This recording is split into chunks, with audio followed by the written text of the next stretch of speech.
जेठ जी। कैसी हो शांति? जी मैं तो बिल्कुल ठीक हूँ, सब आपकी मेहरबानी है भाई साहब। शांति और मोहनदास की बातें सुनकर शांति का पति सुहन और उसके दोनों बेटे बाहर आ जाते हैं। अरे भैया राम राम, कैसे हो आप? राम राम भाई। अरे शांति, ऐसे खड़ी खड़ी क्या देख रही हो? चाय कॉफी कुछ लेकर आओ, भैया आए हैं। शांति तेजी से रसोई की ओर आगे बढ़ती हुई कहती है। अरे मेरी माँ, गेट खोलने के चक्कर में मेरे तो चावल ही जल गए। वो दौड़ी दौड़ी रसोई में जाती है और देखती है कि सारे चावल जल गए हैं। वो दोबारा चावल बनाने में लग जाती है। इतने में सोहन आवाज लगाता है। अरे शांति, तुम्हारे चावल का रोना खत्म हो गया हो तो चाय ले आओ। जी लाती हूँ अभी। शांति जल्दी जल्दी चाय बनाती है और मोहनदास को चाय देती है। सब एक दूसरे की खैर खबर पूछते हुए चाय पीते हैं। चाय खत्म होती ही मोहनदास शांति की ओर देखते हुए मजाक में कहते हैं। शांति, अब तुम्हारी चाय में दम नहीं रहा, अब हमें चाय बनाने वाली बदलनी पड़ेगी।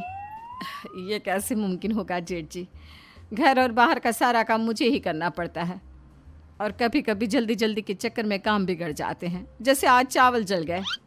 अरे इसी का तो हल लेकर आया हूँ। मैंने रिश्ता देखा है अर्नव और आरुष के लिए। दोनों लड़कियाँ बहुत सुंदर और सुशील हैं। अगर आप दोनों इजाज़त दें तो बात करूँ आगे। सोहन और शांति रिश्ते की बात सुनकर कहते हैं। अब ठीक है, बात चलाइए ना भैया, पर पहले लड़की के बारे में कुछ बताइए तो सही। हाँ हाँ भाई साहब, लड़की कैसी है, परिवार कैसा है, कहाँ के रहने वाले हैं?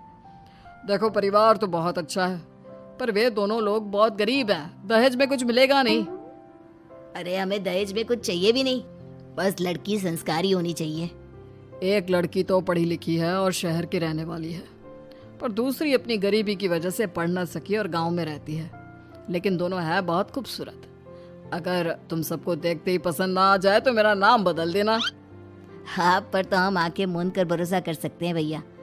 आप आगे बात चलाइए, हम शादी करने को तैयार हैं। कुछ ही दिन में अर्नव और आरुष की शादी हो जाती है। आरुष की शादी अनपढ़ लड़की मंजरी से हो जाती है, जो कि बहुत भोली भी होती है, और अर्नव की शादी पढ़ी लिखी लड़की तनुजा से हो जाती है, जो कि घमंडी और चालू होती है। एक दिन मंजरी घर के काम कर रही थी कि अचानक शांति उसे आवाज लगाती है। बड़ी बहू, ओ बड़ी बहू, मंजरी जल्दी यहाँ आओ। मंजरी जल्दी जल्दी शांति के पास जाती है। बेटा मेरे पैर दबा दे, बहुत दर्द हो रहा है। जी माँ जी, बस बर्तन धोकर आती हूँ। अरे बैठ यहाँ, मेरे पैर में बहुत तेज दर्द हो रहा है, बर्तन छोटी बहू धो लेगी। मंजरी शांति के पैर दबाने लगती है तो शांति तनुजा को आवाज लगाती है। छोटी बहू, ओ छोटी बहू। तनुजा थोड़ी देर से आराम से चलकर आती है। जी माँ जी, आपने बुलाया मुझे? आपको कोई काम था क्या? तू कुछ काम कर रही है या? शांति की बात काटते हुए तनुजा बोलती है। कुछ नहीं माँ, फोन पर अपने घर पर बात कर रही थी। अरे बाद में बात करियो अपने घर वालों से, पहले जाके बर्तन धो ले। तनुजा मुंह बनाते हुए अपनी जिठानी की ओर देखती है और मन ही मन कहती है, ये महारानी वहाँ बैठी है, ये नहीं कि बर्तन धो ले। मैंने इतनी पढ़ाई बर्तन धोने के लिए की थी क्या? तनुजा दांत पीसकर वहां से चली जाती है। अगले दिन सब दफ्तर चले जाते हैं, तभी डाकिया चिट्ठी लाता है। शांति चिट्ठी लेकर मंजरी से कहती है, बड़ी बहू जरा छोटी बहू को बुलाना, एक चिट्ठी आई है।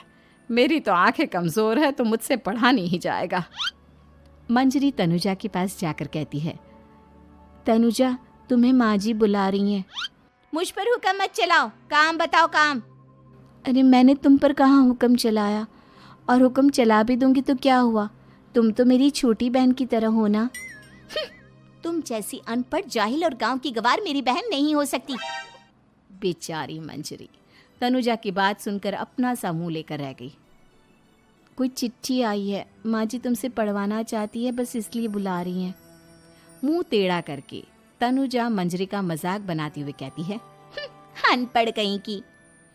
तनुजा का ऐसा बर्ताव देखकर बड़ी बहू बहुत दुखी होती है। तनुजा को अपनी पढ़ाई का घमंड इतना हो गया कि अब वो घर के कोई काम नहीं करती और अपनी जिठानी का मजाक बनाती रहती। तनुजा का ये बर्ताव अब उसकी सास को भी नजर आने लगा था। एक दिन शांति ने अपनी बड़ी बहू से कहा, मंजरी, तनुजा हर समय तुम्हारा मजाक उड़ाती है, तुम्हें गुस्सा नहीं आता क्या? आता तो है माँ जी, लेकिन मैं क्या करूं? जब भी उसे कुछ बोलती हूँ वो और भी जली कटी बातें मुझे सुनाकर चली जाती है। मैं उसे अपनी छोटी बहन की तरह प्यार करती हूँ, लेकिन उसके दिल में मेरे लिए कोई इज्जत नहीं। बहू, तूने वो कहावत सुनी है, जुल्म करने वाले से ज्यादा जुल्म सहने वाला अपराधी होता है। मंजरी अपनी सास का इशारा समझ जाती है। वो अपनी देवरानी को सबक सिखाने की ठान लेती है और एक दिन शांति अपनी दोनों बहुओं के साथ बैठी थी तो शांति अपनी बड़ी बहू से पूछती है, अरे बहू, शाम होने को है, कुछ सोचा है क्या बनेगा खाने में? माँ जी, मेरे तो सर में बहुत दर्द है आज। मेरी प्यारी देवरानी ही कुछ अंग्रेजी खाना बनाकर खिलाएगी। सुना है पढ़े लिखे लोग अंग्रेजी खाना बहुत अच्छा बनाते हैं, क्यों तनुजा? इतना कहकर मंजरी अपनी सास की ओर देखकर मुस्कुरा दी। तनुजा अपनी तारीफ सुनकर बहुत खुश हो गई। इतने में शांति कहती है, ये तो सच बात है छोटी बहू, ये तो मैंने भी सुना है। हम भी पक गए हैं बड़ी बहू के हाथ का खाना खा खा कर। तनुजा, तुम्हारी माँ भी तो तुम्हारे खाने की बहुत तारीफ करती हैं। आज हमें भी खिला दो कुछ अच्छा सा बनाकर। शांति की बात सुनकर छोटी बहू और आसमान पर चढ़ गई, पर उसे ये कहाँ पता था कि उसकी सास और जेठानी उसे सबक सिखाना चाहती हैं। तनुजा अपनी तारीफ सुनकर खुश तो बहुत होती है, पर सोचने लगती है, मुझे तो कैसा भी खाना बनाना नहीं आता। अब मैं क्या करूंगी? अगर मैंने इनको सच बता दिया तो मेरी सारी इज्जत मिट्टी में मिल जाएगी। अरे छोटी बहू, क्या सोच रही हो? खिलाओगी ना अपने हाथ का अंग्रेजी खाना? छोटी बहू हाँ में सर हिला देती है। अचानक से उसके दिमाग में एक आइडिया आता है। मैं इंटरनेट से देखकर कुछ बना लेती हूँ, मेरी वाहवाही पूरे घर में हो जाएगी। मुझे कौन सा रोज रोज बनाना है। माँ जी, आज आप सबको ऐसा खाना खिलाऊंगी, ऐसा खाना खिलाऊंगी कि... इतने में शांति छोटी बहू की टांग खींचते हुए कहती है कि पता नहीं कैसा खाना खिलाओगी। ए ऊपर वाले, हमारी रक्षा करना।